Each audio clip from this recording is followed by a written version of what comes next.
नमस्कार दोस्तों, राहुल प्रियंका गांधी सेना राष्ट्रीय प्रवक्ता मैं कुलदीप यादव।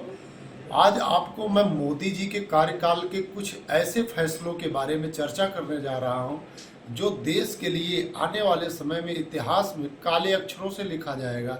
आपको याद होगा 8 नवंबर 2016 को माननीय प्रधानमंत्री मोदी जी ने 500 और 1000 का नोट बंद करने का काम किया।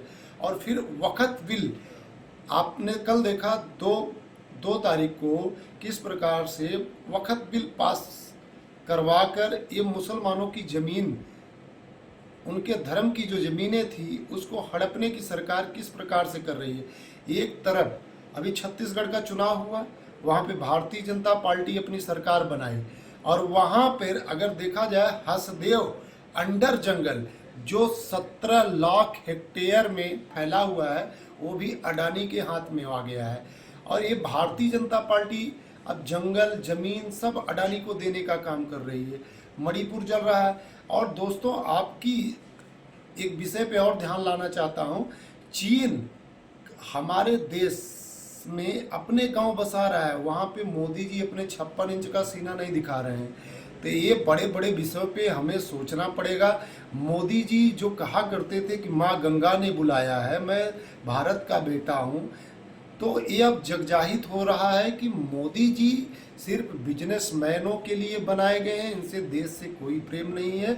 और मोदी जी का चेहरा देश को पहचानना पड़ेगा, और नहीं तो वो दिन दूर नहीं जिस प्रकार से अडानी और अंबानी देश की सारी संपत्ति अपने नाम कर रहे हैं। नीलम मोदी हुए, बहुत सारे ऐसे मोदी नाम के हैं जो देश की संपत्ति लेकर भाग गए हैं।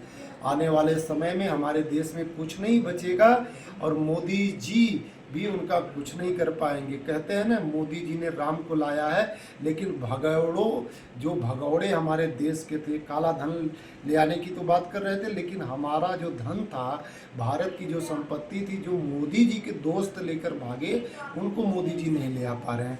मैं अपनी वाणी को विराम देता हूं। दोस्तों, आप सबको सोचना है, विचारना है और फैसला लेना है और समय के साथ मुसलमानों के साथ खड़ा होना है, क्योंकि मुसलमानों ने अंग्रेज़ों से लोहा लिया, मुग़लों से लोहा लिया और हमारे देश की मिट्टी के लिए लोहा लिया। और मुग़लों द्वारा हमारे देश की कई ऐसी व्यवस्थाएं दी गई है जो आज हम किसी भी देश को आंख दिखा कर सकते हैं। जय हिंद दोस्तों।